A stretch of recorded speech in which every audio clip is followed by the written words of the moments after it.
All right, so this video is to go over the concept of the money multiplier. And the money multiplier is all about how banks create new money through their system of taking deposits and using those deposits to loan out to customers looking to borrow money. The big thing that you have to remember is that the impact of this money multiplier is really contingent upon the fact that banks need to loan out their reserves and the public needs to deposit their money back into banks. Please recall that banks are legally required to keep part of their reserves in something called the vault or the reserves, required reserves, and that is a certain percentage of their total reserves. The formula that you need to commit to memory right here is 1 over the reserve ratio. So if the reserve requirement was 20%, then you would put 1 over 0.2. And if you recall, 1 over 0.2, for those of you that are wondering how this turns into 5, is the same as 1 over 2/10, and then you would multiply by that reciprocal in order to divide by the fraction. So it's 10 over 2, and that equals 5.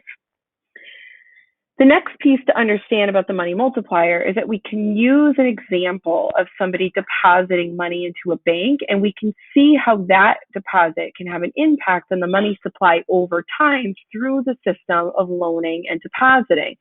So let's use this example of Sam. Let's suppose Sam deposits $100 of cash into a checking account. And this is really key information right here because cash and checking are both considered to be part of the M1 money supply.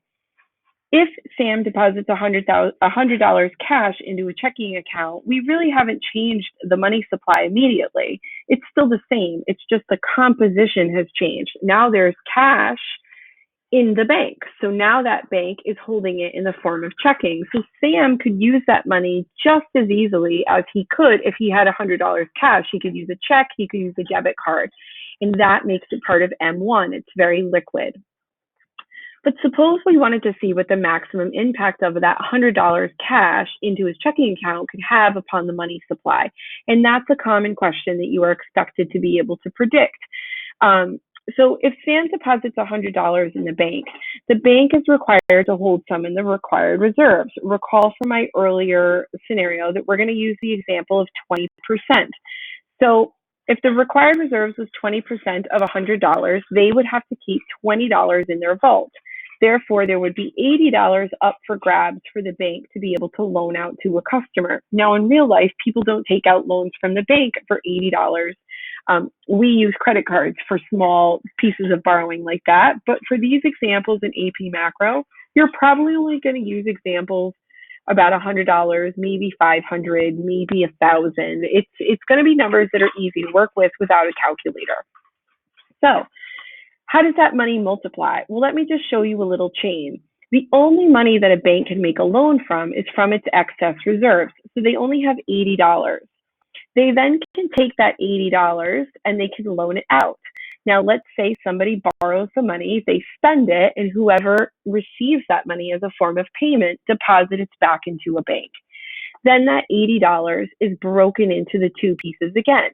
20% in the required reserves, which is $16, and then 80%, which is $64, is in the excess.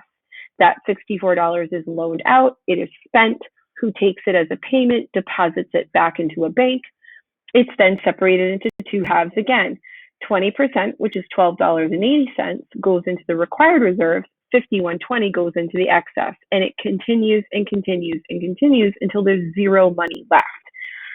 If you added up all these circles, you would see the total amount of new money that is created in the money supply. But there's actually a more efficient way to do that than to do this little tree of change. You have two choices. The first choice is what I recommend that you use, and then the second choice, I recommend you use it to check your work. The first thing you want to do is take the amount of money that they can loan from the original deposit. Remember, if I bounce back to Sam's deposit, only $80 can be loaned out. It's in the excess. I'm going to take that $80 and I'm going to multiply it by 5, the money multiplier, and we get $400 of new money in the money supply. The other way you can do this is that you can multiply the original deposit, which was $100, by the money multiplier, and you will get $500, and then you're going to subtract the original deposit amount since that money was already in the money supply, because you want to talk about the change in the money supply over time. So you would take that 500, subtract the 100, and you would still get that there would be $400 of new money in the money supply. So again, you need to know the reserve requirement, and you need to also consider that banks are actually loaning out the money that they have in their reserves, and that people are actually depositing money back into a bank. Sometimes students are asked, how could the change in the money supply actually be less than what you calculated? And the answer is always a choice that you want to make between those two options. It would be less than this $400 if somebody decided along the way not to deposit their money in a bank. Then a bank wouldn't be able to loan it out. Or if a bank met a few people that were interested in loans and they decided that those individuals weren't qualified candidates to take out a loan, then they wouldn't loan out the money. So the money multiplier, again, similar to the taxing and the spending multipliers, are just a prediction for what's possible depending on the chain going the way that we expect it to, as we went over here.